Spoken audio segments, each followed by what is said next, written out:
달콤하고 맛있는 요리를 소개하는 세브란스 닥터푸드입니다. 오늘은 김보람 셰프님과 함께하겠습니다. 안녕하세요. 네, 대보름도 가까워왔는데요. 오늘 우리 환자분을 위해서 맛있는 요리 준비하셨다고요? 네, 오늘은 대보름 맞이 오곡밥과 나물 그리고 매생이 굴국을 준비했습니다. 와, 한상차에 굉장히 맛있겠는데요. 재료부터 알아볼까요?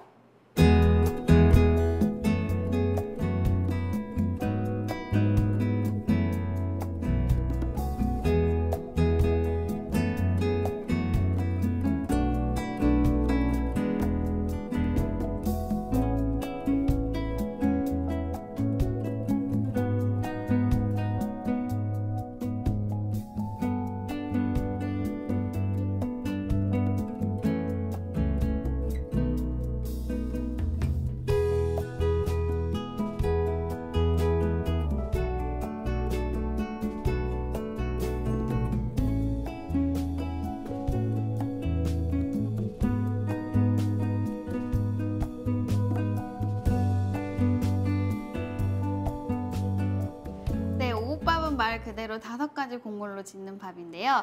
저는 쌀, 찹쌀, 율무, 그 다음에 차조, 팥을 준비를 했는데요. 먼저 팥을 제외한 나머지 것들을 불려서 준비를 했습니다. 네, 오곡밥은 혼자 먹는 것보다 가족이 같이 모여서 먹는 게 더 맛있다고 하고요. 네.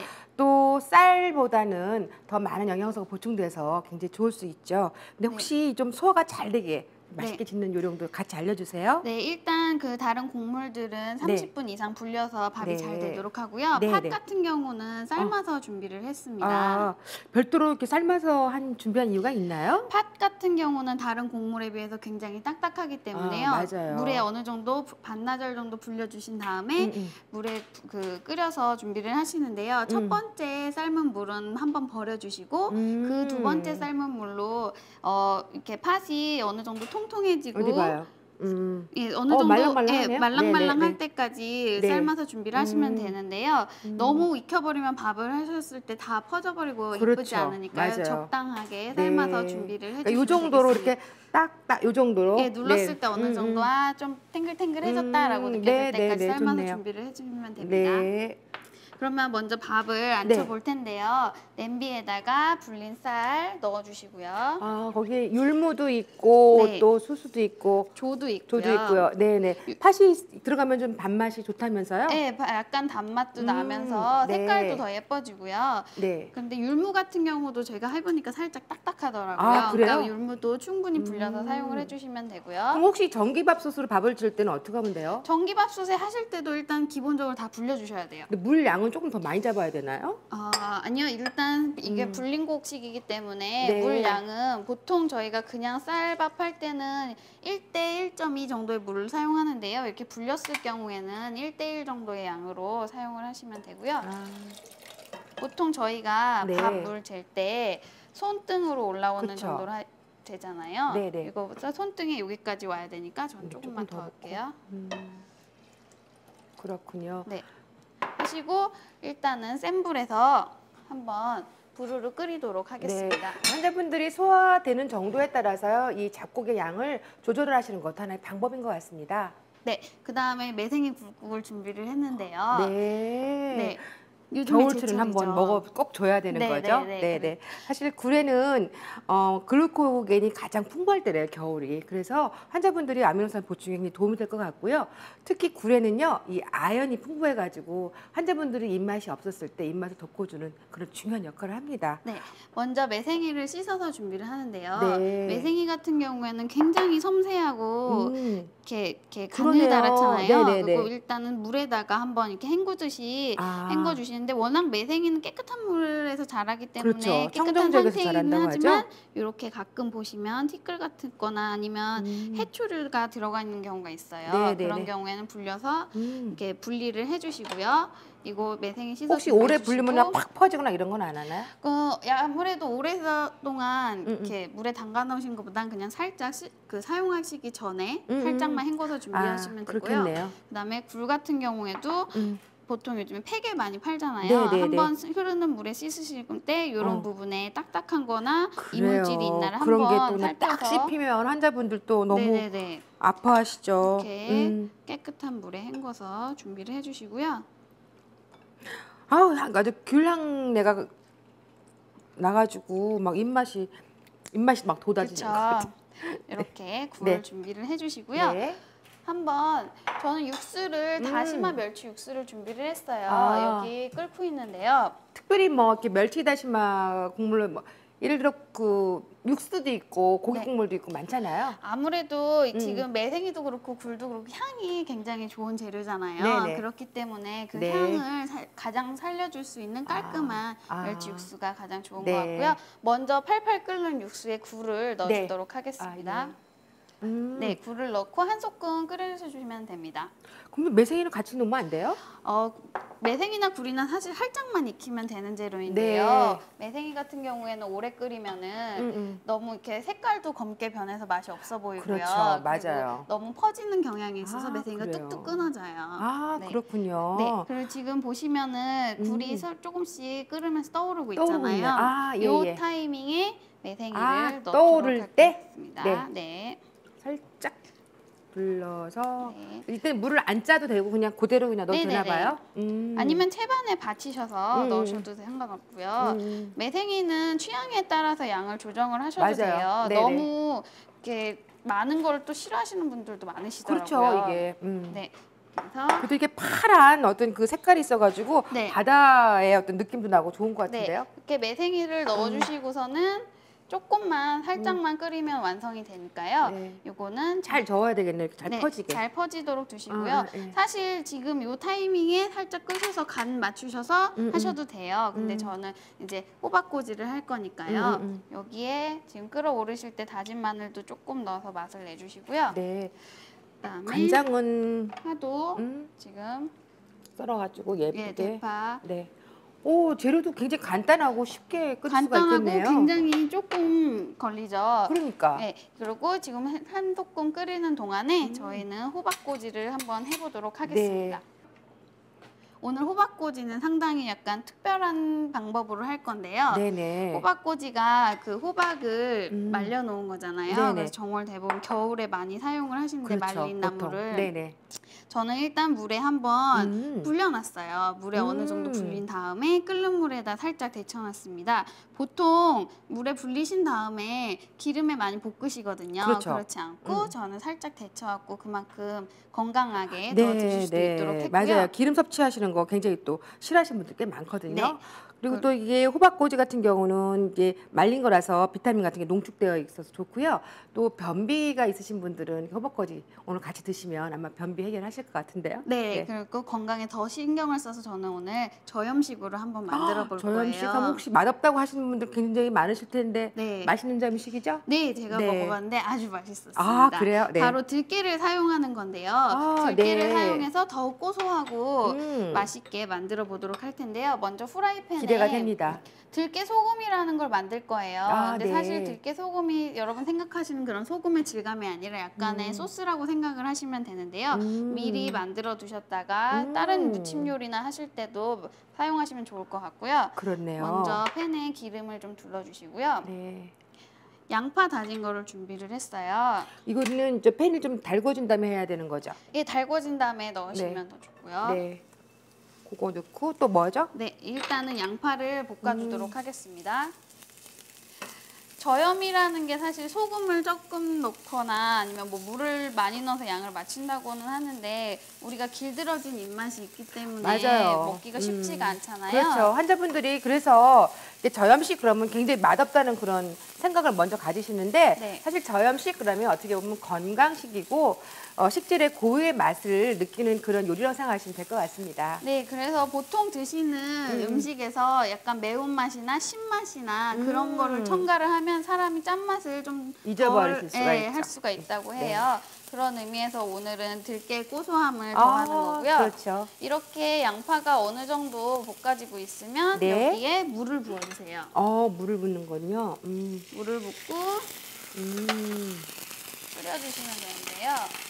이건 좀 천천히 진행해 주세요. 환자분들이 좀 따라 하실 수 있도록. 이렇게 물을 붓고 그러면 양파가 투명하게 되네요. 네, 양파가 투명하게 해지면서요. 물이 너무 많은 소스치고는 너무 많은 거 아니야? 라고 하실 텐데 여기에 들깨가루를 섞으면 금방 걸쭉하게 되니까요. 걸쭉하게 되겠어요. 이건 아주 새로운 그 소스라서 환자분들이 많이 응용하시면 좋을 것 같습니다. 네. 이렇게 밥 하시랴 이거 하시랴 바쁘시네요. 오늘 3가지를 다 해드리니까요. 한 상을 제가 크게 차려드리도록 하겠습니다. 네. 이렇게 어느 정도 그냥 양파도 투명해지고 물도 한번 끓었다 싶으실 때 들깨가루를 넣어주시는 거예요. 들깨가루는 어디서 사면 되나요? 들깨가루 요즘에 마트 같은 데서 많이 파는데요. 네네. 보통 이렇게 거피라고 하죠. 예. 이런 껍데기가 벗겨져 있고 볶아서 거피된 파는 것도 많고요. 음. 그런 거 사시면 더 고소하게 집에서 간편하게 드실 수 있겠죠. 그렇네요. 이렇게 어느 정도 농도도 나고 걸쭉해지는 게 느껴지시죠? 네, 이거는 들깨 같은 경우는 그 오메가3도 높고 굉장히 건강한 식품인데요. 사실 또 산패가 잘 돼요. 근데 산패가 잘 되는 그런 식품들은 또 사실 반대로 보면 건강하지는 않거든요. 그래서 조금씩 그때그때 사서 그때그때 준비해 주시는 게 제일 좋습니다. 그렇죠. 들깨 같은 경우에는 사실 양이 많이 팔 때가 있으니까 꼭 냉동 보관을 해주시고요. 그렇죠. 이 소스 자체도 만들어 두셨다가 밀봉 잘 하셔가지고 냉장 보관하시는 거고요. 먹을 때마다 조금씩 해먹는 게 제일 좋겠죠. 이 상태에서 이제 불을 꺼주시고요. 여기에 불을 껐군요. 여기에다가 이제 다른 재료들 넣을게요. 이건 다진 파예요. 다진 파 넣어주시고요. 또 뭐 드릴까요? 그다음에 다진 마늘. 그리고 참기름. 참기름 넣어서 고소한 맛 더 넣어주시고요. 완전히 그냥 건강한 양념류는 다 들어가네요. 네, 그리고 여기 소금이 들어가는데 소금의 양 같은 경우는 지금 이게 저염 양념이기 때문에 소금의 양이 중요하죠. 레시피 양 꼭 하셨으면 좋겠고요.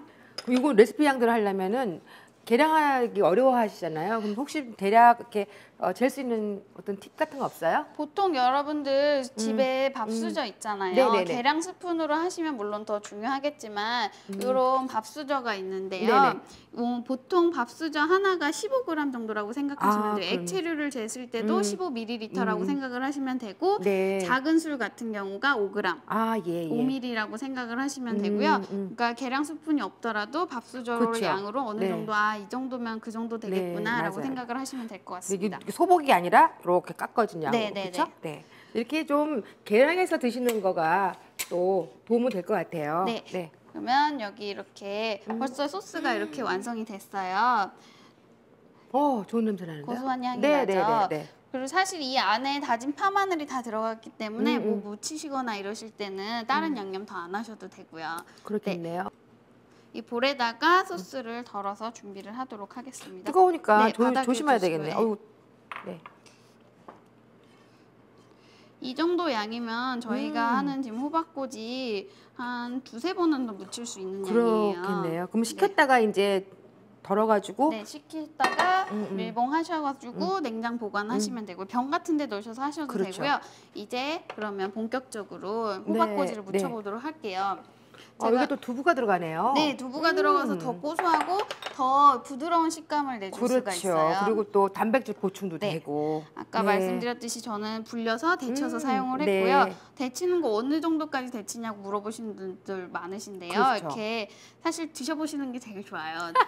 데치시다가 드셔보셔서 어느 정도 꼬독꼬독함은 살아있고 맛있게 씹히는 그 정도까지 삶아주시면 되고요. 너무 많이 데치시면 이 씨 부분이 다 흩어져서 지저분해지니까요. 이렇게. 어느 정도 이렇게 쫀득쫀득함이 탄성이 있을 정도까지 쫙 쪄지지 않고. 여기다가 만들어 놓은 들깨 소금을 아까 이게 15g이라고 하셨죠? 그래서 이게 보통 양념 하시는 것보다 생각보다 많이 들어갈 수가 있는 게요. 저염이니까요. 그렇죠. 이렇게 해서 한번 버무려 주시면 되는데요. 이게 뭐야? 장갑 끼고 하면 되는데. 이게 지금 근데 소스가 손으로? 뜨거운 상태니까요. 그렇구나. 이렇게 잘 골고루 섞어주시고요. 벌써 뭐 멋있게 색깔 나오는데요. 사실 이 상태로 드셔도 맛있어요. 근데 저희는 오늘 특별히 맞아요. 우리 환자분들은 단백질 보충이 또 최고거든요. 두부는 제가 지금 물기를 뺀 상태에서 으깨놨어요. 근데 너무 많이 으깨놓으시면 제가 해보니까 너무 지저분해지더라고요. 그러니까 살짝 몽글몽글한 상태로 해서 두부를 넣으시고는 살짝만 버무리시는 걸로 할게요. 근데 이게 그 찌개 두부가 좋을까요? 아니면은 뭐 전두부 이렇게 두부도 요즘에 종류가 굉장히 많아요. 살짝 단단한 두부라고 나오는 게 있어요. 그런 게 아무래도 이렇게 물기 빼서 사용하시는데 더 좋을 것 같고요. 눌러만 놓으면 되나요? 예. 그 면보 같은 데다가 싸셔가지고 눌러 놓으시거나 꼭 짜셔도 되고요. 아, 그렇군요. 네. 두부를 넣으시고는 너무 바락바락 하시지 마시고요. 네, 살살만. 그때는 이제 살살 이렇게 두부 섞는 입자가 정도로 어느 정도 살아있게 해주시고요. 네. 여기에 뭐 다진 그 청양고추나 풋고추 같은 거 넣으셔도 되는데 저는 오늘 그냥 어슷 썰어가지고 그렇죠. 근데 색감만 있게. 네, 색감도 예쁘게 빨간 고추 그다음에 깨도 마지막으로 넣어주시고요. 와. 네, 이렇게 해서 네. 그래도 이게 대보름이 더 환해지는 느낌을 받는데요. 네. 이렇게 해서 완성 접시에 한번 아예 담아볼게요. 네. 요거 드릴까요? 요거? 네. 이렇게 해서 이게 담는 것도 또 굉장히 중요하더라고요, 환자분들한테는. 너무 많이씩 한 번에 담지 마시고요. 나중에 먹다가 맛있으면 더 먹어도 되니까 조금씩 적은 양만 담아주시고요. 두부랑 잘 어우러지게 담아주시면 됩니다. 겨울에는 이제 보통 야채가 신선한 게 없어가지고 보통 이런 건어물 요리를 건어물이라든가 건 야채를 많이 이용하는데 이렇게 또 하면은 여러 가지 방법으로도 그 영양소가 보충이 돼서 좋네요. 네, 이런 들깨 소스 같은 지금 오늘 만든 들깨 소금 같은 경우에는요, 다른 고사리나 다른 나물 무치실 때도 사용하면 아주 고소하고 더 맛있겠죠. 네. 이렇게 해서 나물은 완성이 되었습니다. 예. 이건 그 도라지 같은 건 어때? 도라지 나물 같은 거 무치는 거는? 도라지 같은 경우도 괜찮죠. 그러니까 본인이 생각하셨을 때 들깨랑 참 어울리는 것 같다 그런 거는 이렇게 무치셔도 되고요. 이거는 볶지 않고 이렇게 무쳤다는 거가 더 건강하게 드실 수 있겠죠. 그렇네요. 보통 우리가 기름 같은 야채 같은 것도 무칠 때 보면 기름 그냥 한양 없이 넣거든요. 근데 이거는 이렇게 물로 데쳐가지고 기름 양을 많이 빼가지고 굉장히 좋네요. 그다음에 저희 국을 한번 마무리를 해볼게요. 국 같은 경우에는 아까 지금 팔팔 끓는 거 제가 살짝 꺼놨어요. 너무 오래 끓이면은 아까 그러셨잖아요. 근데 이거 매생이가 이게 끓어 넘치지 않고 뜨거운 걸 모른다면서요. 매생이 같은 경우에는 입자가 굉장히 촘촘하기 때문에 김이나 이런 게 잘 안 날 수가 있어요. 그래서 옛날에 미운 사람한테는 매생이국 뜨거운 걸 준다고 그러잖아요. 뜨거운 줄 모르고 먹어서 입대라고? 네, 입대라고. 너무 심했다. 간은 소금이나 뭐 국간장으로 하셔도 되는데요. 그럼 옆에서 끓어 넘치지 않도록 계속 지켜봐야 되겠네요. 그리고 살짝만 워낙 살짝만 끓이면 되는 거니까요. 뽀얀 그 굴에서 나온 국물까지 어우러져가지고 한번 담아보도록 하겠습니다. 담으실 막 때 제가 침이 고여요. 굴이랑 매생이랑 골고루 잘 들어가도록. 해가지고.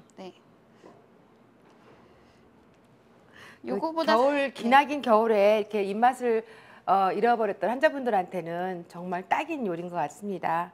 또 굉장히 시간도 많이 안 걸리고요. 온 가족이 같이 해서 먹어도 또 굉장히 건강식일 것 같고요. 이렇게 해서 매생이국은 완성이 됐습니다. 하고 이제 마지막으로 밥을 볼 텐데요. 밥이 잘 밥 다 되셨나? 밥도 잘 됐네요. 율무도 보이고 뭐. 팥이랑 지금 얼맞게 다 익은 것 같은데요. 밥도 골고루 잘 섞으셔서 한번 이렇게 중간중간에 섞어주셔도 돼요. 사실 냄비밥이 그래야지 밥이 이렇게 좀 살이 이렇게 일어나가지고 좋더라고요. 너무 막 가라앉혀 놓으면은 딱딱해지는데 사실 이 상태에서 뜸은 살짝 더 드리면 좋을 것 같은데요. 저는 일단 담아보도록 하겠습니다. 그리고 저는 환자분들은 또 소화가 잘 안 되시기 때문에 잡곡류도 좀 약간 묵직해가지고 좀 질게 약간 질게 드시는 것도 좋은 것 같아요.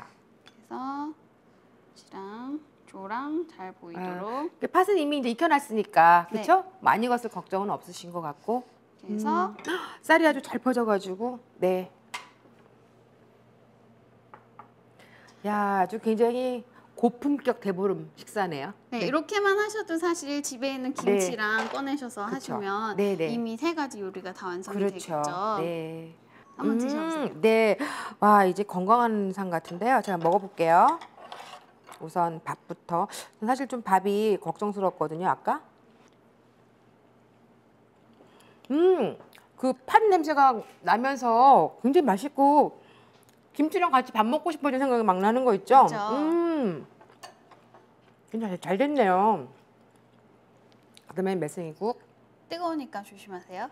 혹시 네.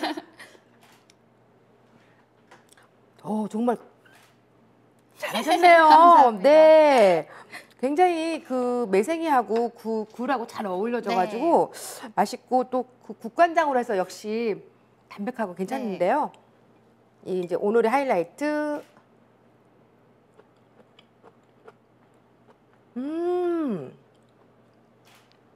사실 아까 저염 하셔가지고 맛이 없으면 어떡하나 하고 굉장히 걱정했었는데 굉장히 맛있네요. 다행이네요. 네, 그리고 어쩜 이렇게 그 부드러워요. 저는 사실 호박 좀 말려서 환자분들 입안에 거꾸로 하면 어떡할까 했는데 굉장히 부드럽게 또 두부가 있어서 그런가? 네, 사실 그 한번 불린 다음에 데치는 과정에서 훨씬 더 부드러워지는 것 같아요. 아, 정말 맛있는데요. 수고하셨습니다. 네, 감사합니다. 네. 그럼 이제 레시피를 확인해 보도록 하겠습니다. 네.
오늘은 대보름 맞이 오곡밥과 또 매생이 굴국, 들깨 호박꼬지 볶음을 만들어 봤는데요. 어떠셨어요? 오늘 메뉴는 저염식으로 만들어져서 환자분들께서 맛이 없을까 고민했는데 정말 맛있습니다. 그리고 또 당뇨 환자분이라든가 고혈압 환자분들한테도 굉장히 도움이 되는 요리인 것 같아요. 맛있게 잡수시고 하루빨리 회복하세요. 네, 수고하셨습니다. 감사합니다.